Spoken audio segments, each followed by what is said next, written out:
I'm going to reupholster this boat seat that's in pretty rough shape. I made a huge mistake of using some Gorilla waterproof tape to cover up the sun damage spots, and it's just become a sticky mess. Here's a preview of the finished seat. It's not perfect, but it looks miles better than it did before. I've never done any upholstery work before, so hopefully this video will inspire other newbies to take on a project like this. Hats off to the pros out there that do this sort of work for a living. Drop me a comment if there are things that I can improve on. I ordered some marine vinyl samples from a company called Deckmate. Their tan sample is a pretty close match, so I went ahead and ordered 2 yards of it. All the tools and materials that I used in this video will be listed in the description below if you want to check them out. Alright, let's get into it. I need to get this awful tape off the seams so I can take this apart and use the old fabric as a template. This stuff is just so sticky. I cut off the loose pieces and got most of it off the seams.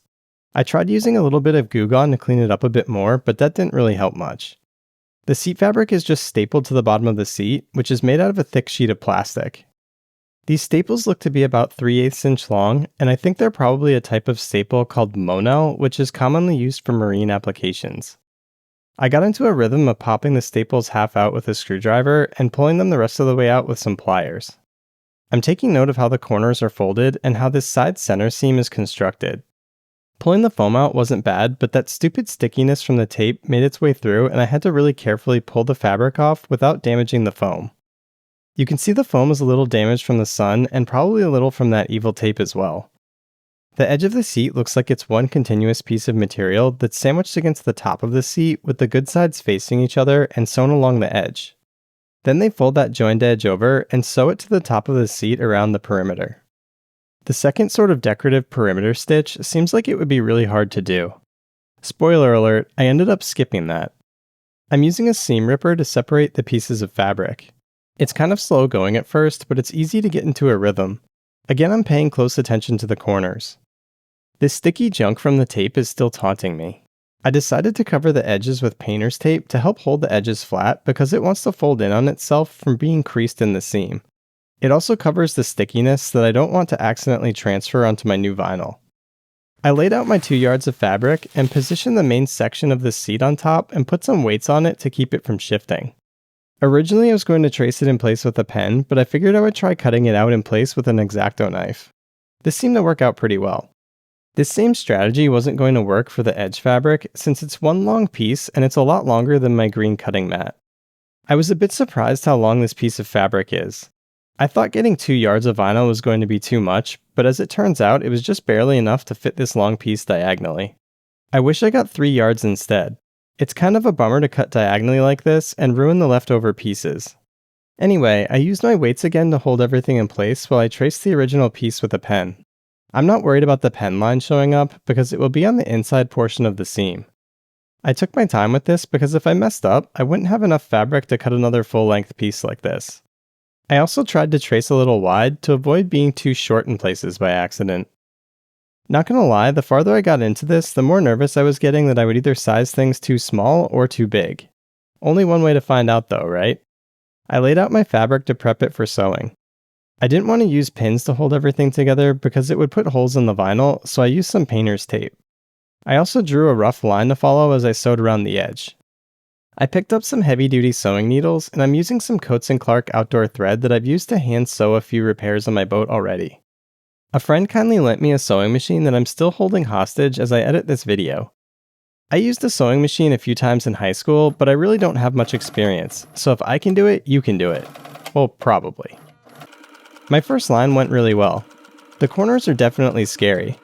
I notched them like the original seat had been done and practiced holding it in place and running my finger along the path that I would be sewing.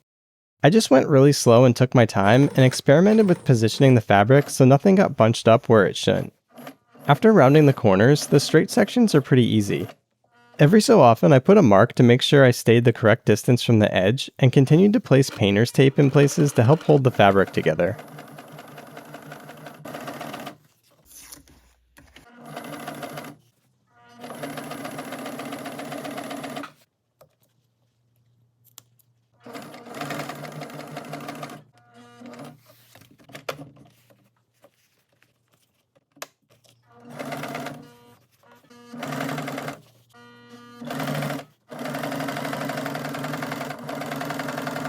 After I got close to sewing all the way around, I pulled it off the machine to turn it inside out and see how it was looking. I test fitted it over the foam seat and was surprised how good it looked. At this stage, I decided not to sew the internal seam flap to the top of the seat like how it was on the original cover. I wasn't confident that I could do it cleanly, and I'm pretty happy with how this turned out. I thought it would be a good idea to sew around the perimeter of the cover again, just to give it a little extra strength, especially since I wasn't going to sew that more decorative seam that I mentioned I was skipping. Sewing around the already sewn edge was a lot easier since everything was already being held in place.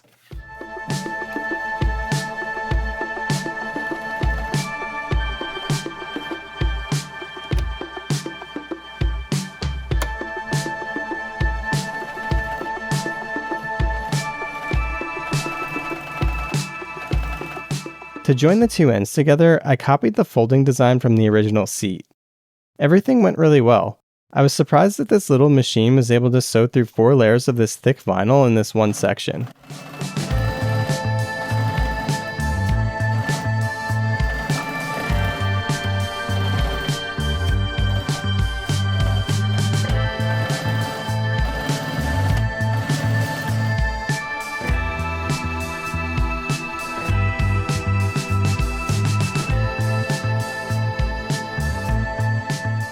Now I'm ready to staple the cover onto the seat base.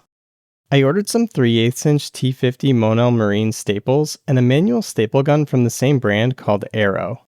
Stick around towards the end of the video for some bonus footage of a pneumatic staple gun that I bought to redo all the staples that I'm about to put in.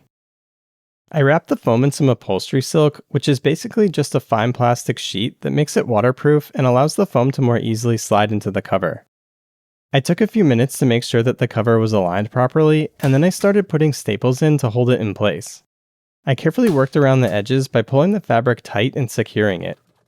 I made sure to check the top and the side to ensure that I wasn't pulling it too tight in some areas. I'm not really happy with how the staples went in. No matter how hard I pushed and held the gun steady in place, the staples would not shoot in straight and would come out deformed. I went around with a small hammer and tapped the loose ones in further, but a lot of them were too messed up to save. So I pulled the real bad ones out and stapled them again. Check out all the staples that I ended up pulling out. I cut off the excess upholstery silk, and here's the finished seat. Not too bad, right? There's a bit of a dent on the rounded edge because the foam had rotted away a little. I knew this was going to happen, but I didn't want to mess with cutting new foam because I didn't even know if I'd be able to sew a new seat cover successfully. The side seam came out really well. It looks pretty much like the factory one. It really bugged me how poorly the staples came out. So I ended up buying a pneumatic staple gun that has more power than the manual one that I used. I'm a pretty easy sell when it comes to new tools. Here's another look at my mangled staples from the manual staple gun. This pneumatic gun maxes out at 100 psi. I've never used one of these before, so I'm going to set my regulator to a little lower, around 80 psi, to try it out first. Okay, let's test this thing out and see how it does. Alright, not bad. I think we can definitely bump it up to 100 psi. Let's go and do that. Oh man, this is a lot better. Look how the staple holds its square shape. That's totally how it's supposed to be. The top bar applies holding pressure rather than just the skinny legs.